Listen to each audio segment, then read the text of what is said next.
Act 3. Cake of the day: Western-style pear, plum, and blackberry orchard fruitcake. I sat in my chair beside the window again. The plate of fruitcake Sebastian had brought me earlier to soothe my nerves sat in my lap, and shook gently in my tremulous state as rain beat brutally against the window. I stared straight ahead, clutching Willow's muddy bear to my chest and shaking, still desperately trying to process what I had seen. Edmund had bit him, like an animal, a wolf or something to that effect, and sliced through Willow's neck, tendons, veins, flesh, like butter. It was absolutely inhuman. I turned and looked out the window. Through the pouring rain, I could see the faint crimson outline of the barn that held him. In the heat of confusion, Alfred and Walter had neglected to help that girl out. Only later did they return and move the sleeping girl to the barn below the church. Willow's body was collected as well. Bram said a few words as Woodsbane lowered the boy's mutilated body into the ocean below the cove. Sebastian threw a few scattered white rose petals into the water, as the boy had no other family to. As I continued staring at the barn, I noticed I was beginning to grow more and more tremulous and uneasy. I could feel cold beads of sweat trickle down my face. Suddenly, I felt an unholy pain in my stomach. I lurched, clutched my abdomen, and tossing the plate of fruitcake on the carpet, shattering the porcelain dish. I fell to my knees as I heard a droning hum in my subconscious and the intense heat in my stomach throbbing. I screamed, holding myself tighter and crying loudly. Suddenly my scream was stifled by a frothy, black, shiny liquid that I suddenly found flowing freely from my mouth. I fell limply to my side, more liquid flowing from my lips. I heard faint scratching at the window, faintly over the hum. I turned to look, my vision slowly dissolving to a staticky blur, but through the mess I saw a bird? No, an eagle. A beautiful golden eagle, flapping its huge wings and dragging talons viciously across the window glass. My thoughts grew slower and emptier as liquid flowed from my pale lips, and my visions continually got worse. It got harder to keep my eyes open, harder to stay alert. I didn't know I was crying, but I felt cold tears slide down my clammy face. It was getting hard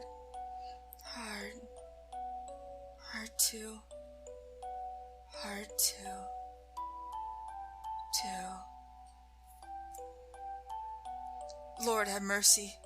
Christ hear us. Christ graciously hear us. God the Father in heaven hear us. God the Son, Redeemer of the world, have mercy on us. I was stirred from my shallow limbo to hear Sebastian's voice furiously reciting old incantations. I was roused enough to open my eyes, and I saw my young butler standing above me in the darkness, holding a large candle. Deliver us this day, the precious soul of my Lady Katrina Stevenson, from the cold fingers of the old deluder. He paused, taking a knee beside me. Father who art in heaven. Amen! He viciously threw the candle against the wall, extinguishing the flame, and the room returned to a normal midday light. I was able to move again, and all my destroyed senses had returned to normal. I slowly sat up, my hair in a mess, and chin stained with black. Sebastian held me to my feet and quickly scooped me in his arms, carrying me down the hall. What happened? I asked. I'm not sure, my lady. What were you saying? The incantation. What was it? A rite of exorcism. I mean not to trouble you, my lady, but it was the only thing that yielded any results. Exorcism? Yes, my lady. But I assure you, I am better than any first-rate exorcist you could ever find, he said with a smirk, as he laid me down on the bed that I shared with Bram. You need the rest now. I'll fetch you when Walter has supper ready. I nodded softly, turning to my side as Sebastian left the room. I stared out the window again, savoring the feeling of sleep slowly overtaking me. Before I closed my eyes, I remember a pair of amber eyes peering intensely at me.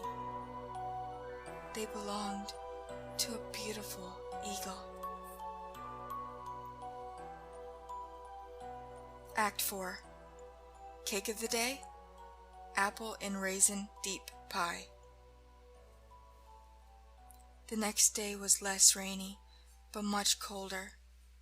A light drizzle coated the branches of the evergreens of the surrounding forest with a sugary powder of sleet. I slowly crawled out from the mess of blankets, hair tousled and cheeks flushed. I could tell that Bram hadn't been with me last night, but I wasn't surprised. I stretched, my body aching. I stood, a bit shaky, and gently pulled off my dress, revealing my white corset and petticoat. A series of bruises were beginning to form on my side and hip where Edmund had threw me, but they would be easily covered with my dress, so I didn't think too much of it. I really needn't tell Bram either. He was never one to willingly listen to my pains, but he was a very important man, so I suppose it's fine. I pulled on another black dress and stepped downstairs to the dining hall. Bram was gone, looking after the new girl, and Walter and Alfred were probably with him. Sebastian was probably out at the market as well. The hall was empty, save for a single spot at the table, which was beautifully set with a slice of apple and raisin deep pie. I smiled and took my seat alone. Sebastian must have made it. He knew that apple and raisin was my favorite. I finished my somber breakfast alone. I stepped outside. The bitter air stung my cheeks as tiny snowflakes began to catch in my hair. I sat on the top step leading to my front door, not sure what to do with myself after the events of late, or if it was appropriate to do anything at all. I looked up at the white sky, catching a few snowflakes on my tongue, when a flash of silver caught my eye. A white owl circled the town overhead, peering down at the cove. I stared for a few minutes, entranced by the bird's graceful flying. Then I was snapped back from my daze by the sound of horses on the frozen ground. I looked up quickly, startled to see two enormous black horses leading an exquisite black carriage trimmed with gold.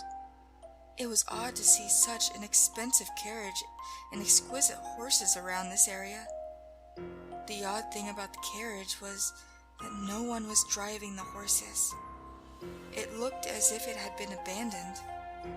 Suddenly, the carriage door swung open violently. A tall woman strode out proudly. Thick, long black hair flowed eagerly to her shoulders, and full bangs fell to her eyes. She stood with her hand outstretched towards the carriage, as if gesturing for someone else to follow her out. Naturally, another woman stepped out, with pale skin and big, inquisitive eyes.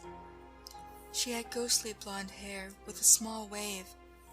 She took the black-haired woman's hand and stepped out onto the frozen ground, taking in the town.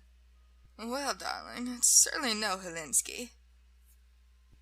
The black-haired woman mumbled to her friend. The black-haired woman turned to me, quickly looking me over.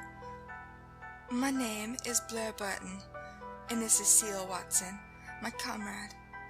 In our travels we seem to have come across your... She quickly looked over the town, looking unimpressed. Your lovely cove. We'll be staying here for a few days to replenish ourselves. Would you show me to the nearest inn? She spoke with authority.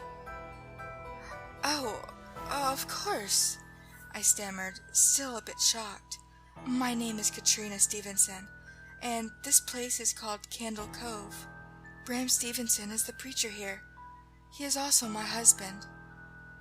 I hate preachers, but this'll have to do, Blair whispered to Seal, assuming I couldn't hear.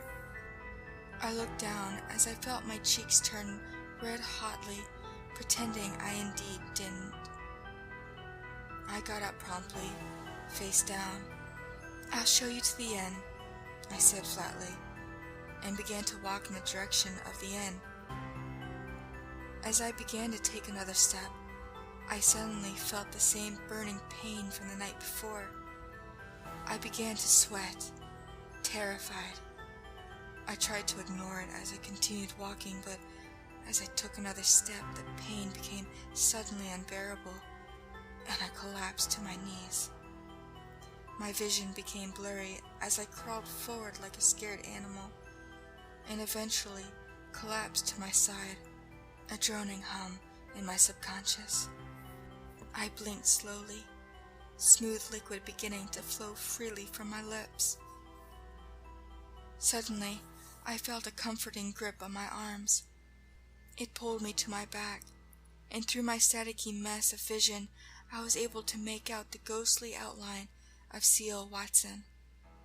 She held her hands a few inches from my stomach, and slowly began to speak in an authoritative yet soothing tone. Lebestan rakanta natameo on mis quatamo kojilan kolge tayan punet havu kesa hoevasas en velkomaren nin avan joka vakum zayaven zayapu met gotien Nautameya Pala Ravisen Mayan Ketke Kowenikusis Mi Penen Kizanjoalen Lokasune Hepepaye Doa Taranen Lotea la sua Seame Veolo Vata vanke han Ikasavertan Meata Laululean Hirata Mayan. Blessed be. I didn't know the language in which she spoke, but as she spoke the melodic words, my vision became even clearer, and the humming ceased completely. The pain in my stomach lessened. A loving feeling of calm washed over me, and sleep gently beckoned me down. As my thoughts grew slower and emptier, I gazed at the white sky. I saw the same white owl flying over us, and everything faded into a warm blackness. Act 5. Cake of the day, Forêt Noire. Good morning, sweetness. A gentle voice coaxed me from my sleep. Without opening my eyes, I slowly breathed in, smelling the intoxicating scent of warm cake. I felt a light weight on my lower stomach and shoulders, heavy enough to be warm and comfortable, but light enough not to hurt. "Come on," the same sweet voice purred as I felt soft lips on my cheek. "If you don't get up, how will you ever be able to enjoy this fantastic cake I made?" I laughed, still without opening my eyes. "You made cake for breakfast? Do you ever cease to be perfect?" She giggled as I wrapped my arms around her shoulders, pulling her off me and setting her to lay beside me. I opened my eyes. My wife was staring back at me with her gorgeous brown eyes, her bright red hair tousled. She smiled, running the back of her slender fingers down the side of my face as she brushed some of my wildly curly hair aside. "Come now," she said, sitting up as I sluggishly followed her. "I made you a blend of Forêt Noire." "Forêt Noire?"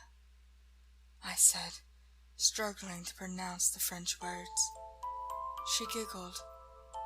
"Yes, it's just a fancy French name for Black Forest."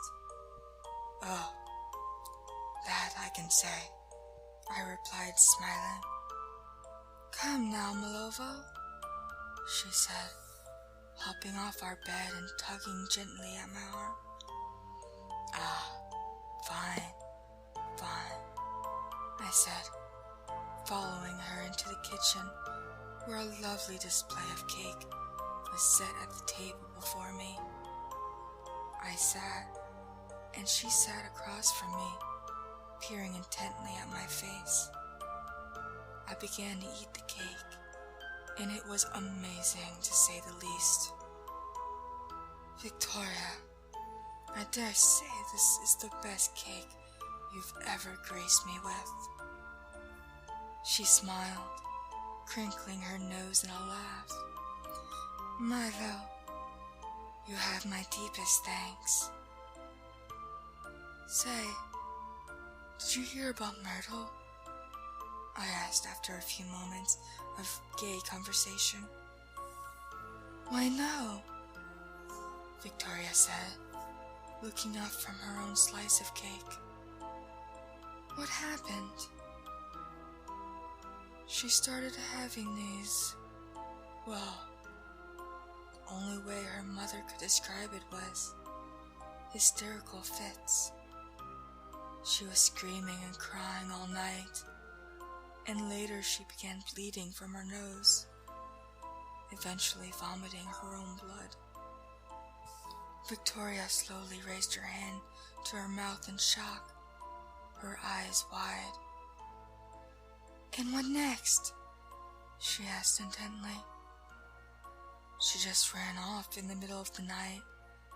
The men have been looking for her all morning, but nothing's come up yet." "Oh, Milo," Victoria said. "That's horrible. I can only imagine how her poor mother is feeling." She slowly rose, carrying her plate to the wash basin. I followed her, gently wrapping my arms around her thin shoulders. "One could ask how it feels to be a mother in general," I said, running my hand down her lower stomach. "But I'm sure you'll know soon enough." She smiled, wrapping her arms around my neck and kissing me softly, laying her head on my chest. "I love you, Malovo Quinn." "And I love you, Victoria Quinn." Suddenly, there was a violent rapping at the door. "Open up, Victoria Quinn! Open the damn door!" With a curious look, Victoria slowly walked over to the door as I followed protectively at her dress tails. She opened the door to see a mob of men with scowls etched into their faces, carrying pitchforks and torches. "Victoria Quinn, you have been accused of witchcraft. You have been sentenced to death by hanging, along with the rest of your filthy breed," the leader of the mob said, viciously grabbing Victoria's arm and yanking her outside into the pouring rain, leading her to the town square. "This is madness," I said, running after them. "Victoria is not a witch." "Is that so?" the man leading Victoria said, turning to face me. "When Myrtle went crazy, she said that the witches made her so. Naturally, we're killing off this filthy breed." A man behind me struck me with the back of his pitchfork, and I fell on my knees into the mud. "Malovo!" Victoria cried, shaking the man's grip and sinking to her knees beside me, putting her hand on my cheeks and lifting my face to hers. "Victoria, My sentence was cut short as the man grabbed Victoria again. "No!" she cried, slipping into the mud and refusing to stand. The man simply continued to drag her. "No, Victoria!" I said, running to catch up with the mob. "You don't understand," I said violently, grabbing another man's shoulder. "She's pregnant!" "Fantastic!" the man replied flatly. "Two birds with one stone." He shook her gruffly, but I simply continued to run to the center of town, where ominous gallows were set up. A vicious crowd had turned the square into a brutal factory. I pushed through the crowd and watched helplessly as Victoria was shackled. The heavy chains cut her skin. I could see dark drops of blood form on her wrists. She was led to her demise in the pounding rain, and I ran alongside helplessly. Rapid townspeople yelled hot profanities at her, spitting viciously. Victoria kept her head down, her long red hair covering her face. A grizzly old woman picked up a large branch from the ground and hit my poor bride in the stomach.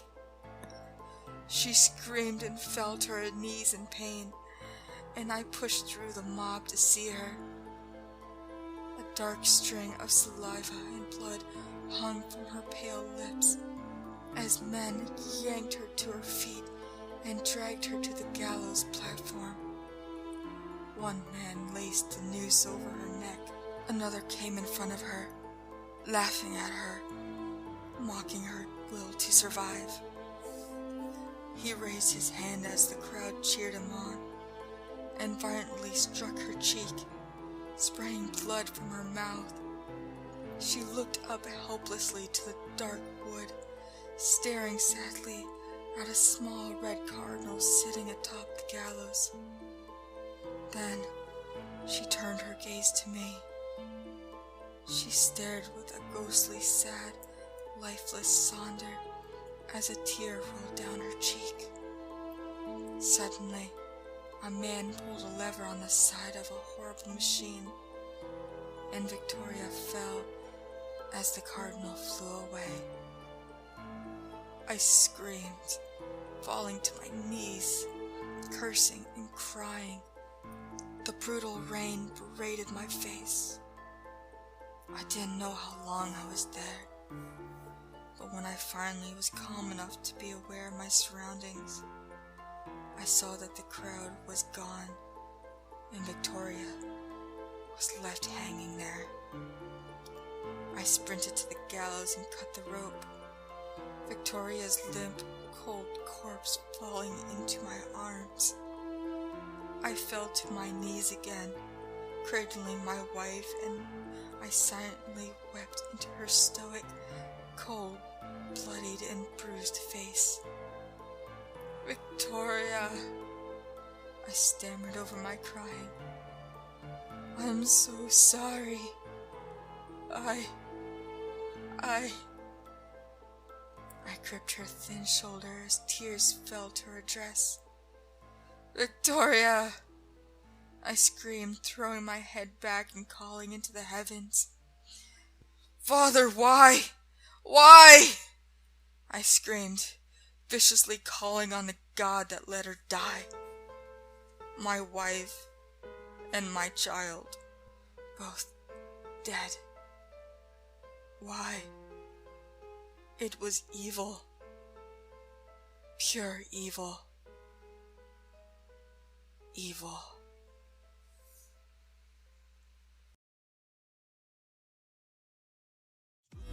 Skeletons speak with such a screech. You'll shake and shudder in surprise when you hear these zombies shriek. We're so sorry, skeletons, you're so misunderstood.